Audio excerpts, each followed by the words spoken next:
Bonjour ou bonsoir à tous. Ça dépend à quel moment vous regardez cette vidéo. Aujourd'hui, je vais vous présenter ma meilleure séquence à 600 Elo. Comme je vous ai dit, ce sera une série de vidéos sur mes meilleurs coups à 12 centaines d'Elo, c'est-à-dire 500, 600, 700, 800, 900, 1000 et 1100 prochainement. Du coup, j'ai déjà fait pour 500 Elo. Et ceux qui ont regardé la précédente vidéo, je n'ai pas fait pour 300 Elo, ni 400 Elo, parce que c'était un peu genre les mêmes tactiques à 300 et 400 Elo, les découvertes. Même si à 400 Elo, j'ai fait plusieurs découvertes quand même. Des sacrifices en forme de découverte, du coup, je n'ai pas voulu en sortir en faisant plus de vidéos sur ça. Donc ici, on va voir ma meilleure séquence de coups à 600 Elo. C'était dans un tournoi sur TS.com, j'affrontais un 838 Elo. Et c'est dans cette partie que je fais ma meilleure séquence de coups à 600 Elo. Mais ce n'est pas ma meilleure partie à 600 Elo. C'est pas ma meilleure partie. C'est même une partie que je détestais. J'avais fait trop d'erreurs. J'avais fait des erreurs idiotes. Donc je détestais un peu cette partie. Mais bon, c'est là que j'ai fait ma meilleure séquence de coups qui m'a permis de gagner. Donc ici, il débute avec E4. Moi, je joue E6, défense française. Je respecte la défense française, ça va être coup typique de la défense française, D5, avec un cavalier qui va débarquer en C6, une dame qui va débarquer en B6, le pion qui va attaquer la chaîne de pions. En fait, tout ce qui est typique de la française, quoi. Mais ici, il joue pas la française normale, je connaissais pas la ligne ici. Du coup, ici, ce que je fais, c'est quoi? Je joue juste normalement, il me dit je développe mes pièces. Donc je développe ici mon cavalier. Parce que je connais pas la théorie. Et quand on connaît pas la théorie, généralement, c'est préférable de juste développer ses pièces. Respecter les principes de l'ouverture. Respecter les 4 principes de l'ouverture. Attaquer les centres, développer les pièces.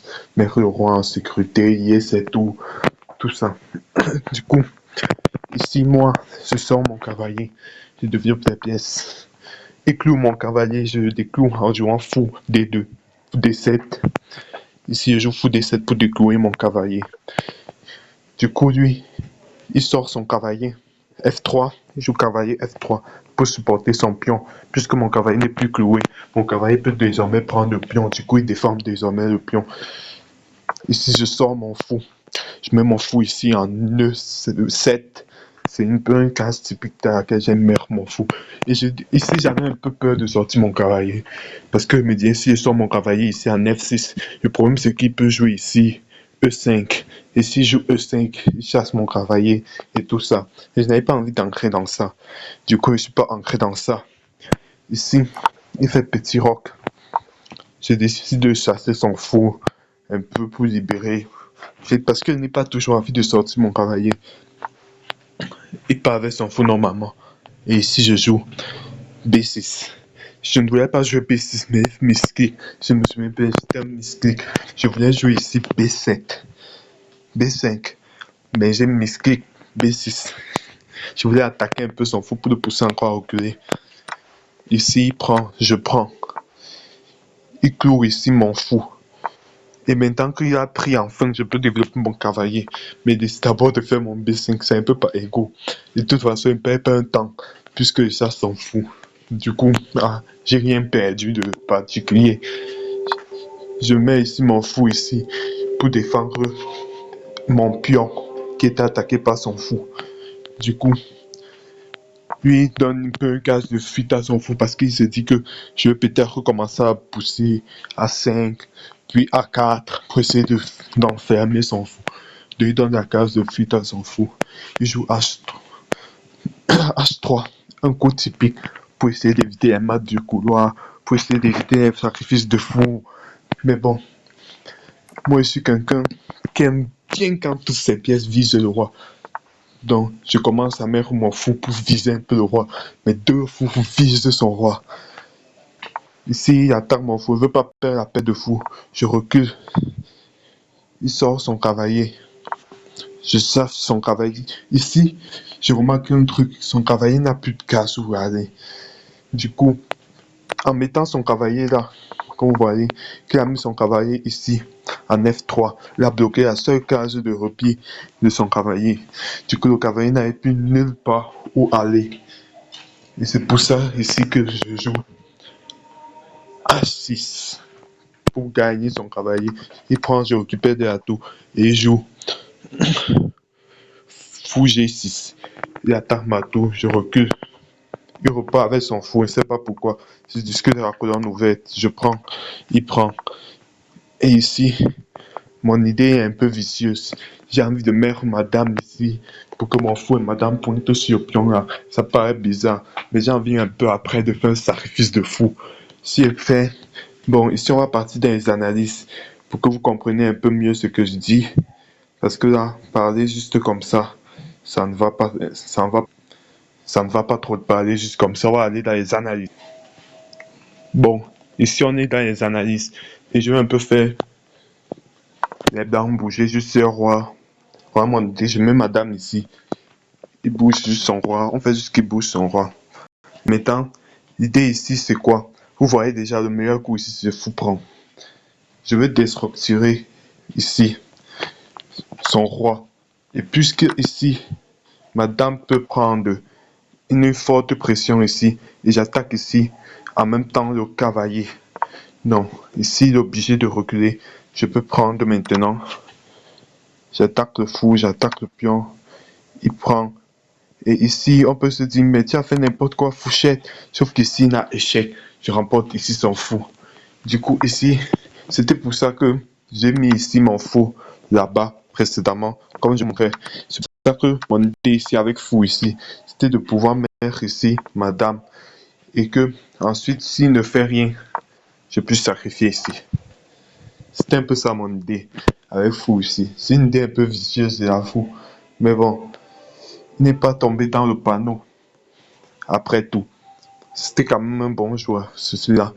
Pour un 838 et 12, c'était un bon joueur. De ici, il met le fou là. Il décide directement de jouer cavalier là pour essayer de bouffer ma paire de fou. Et je fais l'erreur. J'aurais dû récupérer avec le fou. Et vous allez voir bientôt pourquoi. Je récupère avec le cavalier et la fourchette de pion.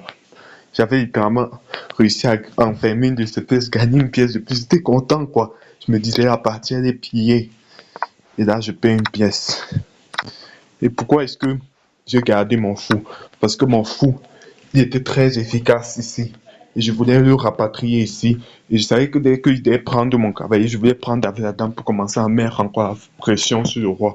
C'est pour ça qu'il préférait ne pas manger son pion et mon fou. C'était du gâchis.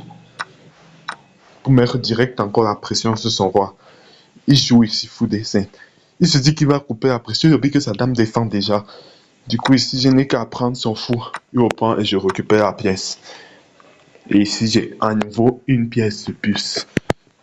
Il joue roi, je vais pour se libérer du vis-à-vis de madame. Il s'en arrivé, peut-être les fous prend ici, que je vais peut-être essayer de chasser sa dame, faire ensuite fou prendre, puisque le pion serait cloué. Donc ici, il a un peu de mal.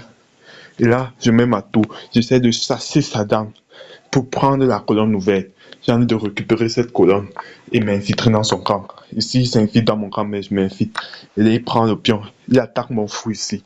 Mais je m'en fous du fou qu'il attaque et je récupère le pion. Parce que si je ménage échec et mat, s'il prend mon fou, je le mate ici. Il défend avec sa tour. Il essaie d'empêcher l'échec et mat. Maintenant, mon fou est vraiment en danger. Je sors mon fou. Il fait échec au roi, un petit coup d'échec. Ici, je crée le vis-à-vis entre les dames. Je me dis que peut-être dans un monde, il pourra avoir du tout, prendre le pion, roi, prendre du fou, échec. Mais si j'ai raté un coup magnifique, il suffisait que je joue ici fou E4 pour en même temps mettre davantage la pression sur le pion ici. Ici, mettre davantage la pression sur le pion ici en G2. Sa dame ne peut pas bouger. Si sa dame bouge ici, il a échec et mat en 3 coups. Je vais un peu vous montrer l'échec et mat en 3 coups en partant un peu dans les analyses pour que vous voyez un peu l'échec et mat en 3 coups s'il bouge sa dame. L'échec et mat que j'ai raté. C'est pour ça que je vous dis que cette partie, c'est la partie dans laquelle j'ai fait la meilleure séquence de coups. Mais c'est la partie que je regrette le plus ici. Bon, je vais vous montrer un peu. Bon, voici la position. Ici, ce qu'il devait faire, c'est fou. Ici, en E4, comme je vous ai dit, s'il faisait peut-être ici, il bougeait sa dame. Peut-être il allait ici. Eh bien, ici, c'est échec et mat en 3 coups. Avec la dame qui débarque ici, elle attaque le pion. Ici, menace mat. Je peux prendre le pion ici parce que le fou cloue ici le pion. Du coup, pour empêcher que je prenne le pion et même mat, seul coup possible, défendre avec sa dame. Mais si je peux récupérer du fou, sacrifice encore une fois. Et dès qu'il récupère, je reprends et je le mate. Du coup, mais moi, j'avais pas trop vu cette ligne, je vous l'avoue. La ligne que j'avais vue ici, que je pensais avait fou ici, c'était que peut-être sur dame, je sais pas moi, dame B3, na fou prend échec. Ça, c'est ce que j'ai vu. Ensuite, je fais sortir mon fou ici en faisant échec pour que, puisque je fais échec, sa tour ne peut pas manger madame et il s'interpose et bim, échec et mat. Ce qui si avait autant de pièces sur échec, ça aurait marché. Donc c'est un peu ça que je rate. Du coup, ça m'énerve un peu de rater ça. Ici donc, qu'est-ce que j'ai fait? Après avoir mis le fou là, il récupère le pion. Je rate un peu un coup magnifique.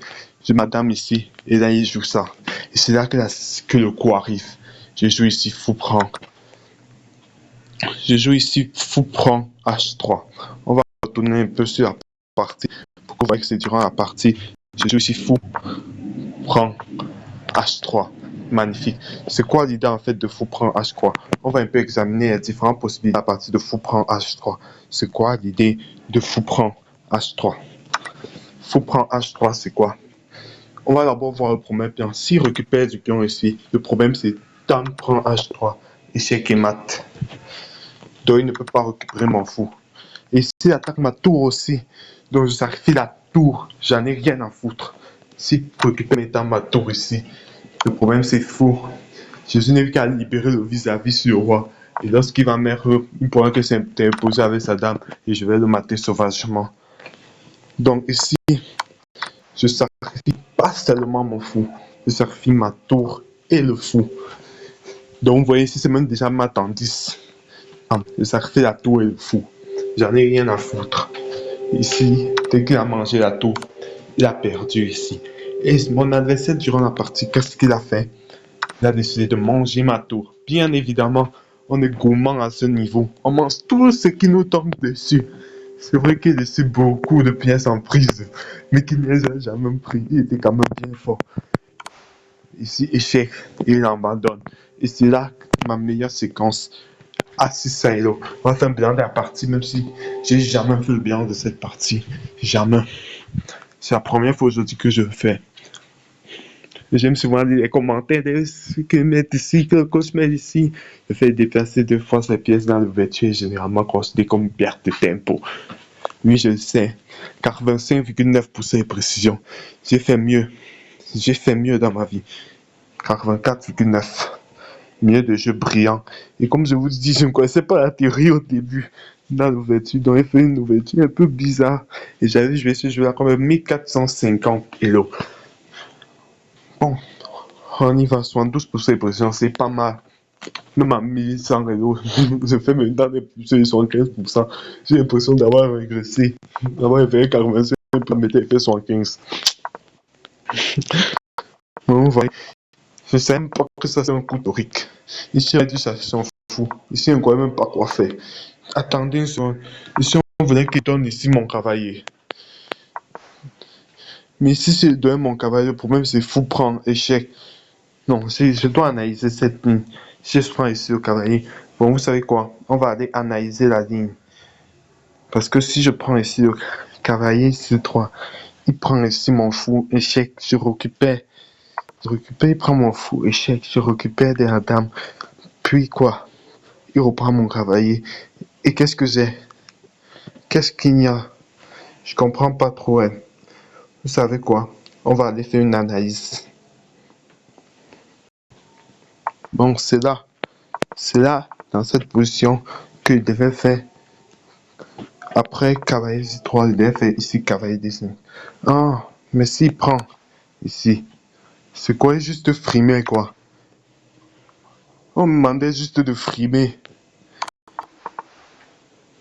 Parce que après cavalier 3, si je défends mon fou, c'est vrai, avec le cavalier. Mais bon, j'ai juste frimé. J'ai juste frimé ici. Ah, ça n'apportait rien de bien, d'intéressant. C'était juste pour frimer en fait. Donc ici, c'était juste pour frimer. L'ordinateur aime aussi frimer, quoi. Parce que mon cavalier ici, il a même moins de portée que là où il était. Du coup, je ne vois pas un peu trop pourquoi l'ordinateur voulait que je fasse cela. Bon, on va continuer au bilan de la partie, quoi. Et après, ici, j'ai joué à 3 pour essayer. J'ai cherché le fou. Et là, je fais n'importe quoi. C'est pas ce que je voulais faire. Je vous jure. C'est un misclic. Et ça va. Je cherche le fou. Je défends mon pion. Mais c'est vrai que ça aurait été mieux de défendre mon pion ici, en sortir une nouvelle pièce. Ou de défendre avec la même pièce. Mais je veux aussi que tous mes pièces visent son roi. Il recule avec son fou. Viser aussi mon roi. Moi et son roi. Je fuis.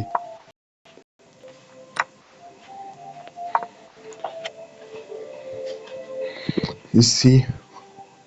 Ah, ici, il a attaqué. Ici, son cavalier avait manié et s'en sortir. Donc, il demandé ici de jouer cavalier C3. Je suis pion prend qu'est-ce que l'ordinateur a vu. Mais ici, il est rare qu'il demande jouer cavalier C3. Puis c'est vrai, il attaque ici mon cavalier. Et dès que je récupère, le problème c'est que il récupère. Il récupère en attaquant mon cavalier. Il a libéré la case de fuite ici. C'était quand même difficile à voir pour lui. J'étais sûr que j'allais gagner son cavalier ici.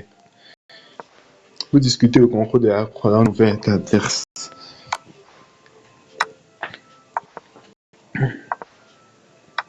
Et ici, c'est là où je fais l'erreur. Et vous voyez, c'est le meilleur coup. Parce que je mets le maximum de pression sur son roi. C'est pour ça que c'est le meilleur coup.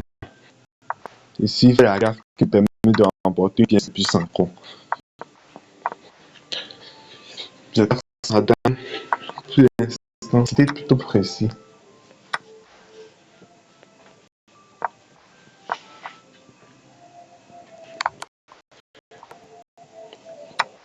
Bon, là, qu'est-ce qu'il fallait faire? Vous voyez le coup que je vous ai présenté. Je l'ai un peu loupé, ça m'énerve. Et c'est là qu'il fait l'erreur, qu'il le donne, qu'il le fait perdre même pas une dame seulement. Voilà, le coup n'était pas simple à trouver. Ce coup fait gagner une dame. Pas seulement une dame, ça m'a fait gagner la partie. Oh, et voilà. Magnifique, mon adversaire qui abandonne ici. C'était magnifique. Bon, ici c'est tout. C'est tout pour cette vidéo. J'espère liker, abonnez-vous et mener une vie parfaite. Je vous souhaite de mener une vie pleine de bonheur et de regarder encore plein d'autres de mes vidéos parce que des dingueries arrivent. 700 hello, 800 hello, 900 hello, 1000 hello. Comme je vous l'ai dit, préparez-vous pour la dinguerie qui arrive. Donc, c'est tout pour cet épisode. Ciao, ciao.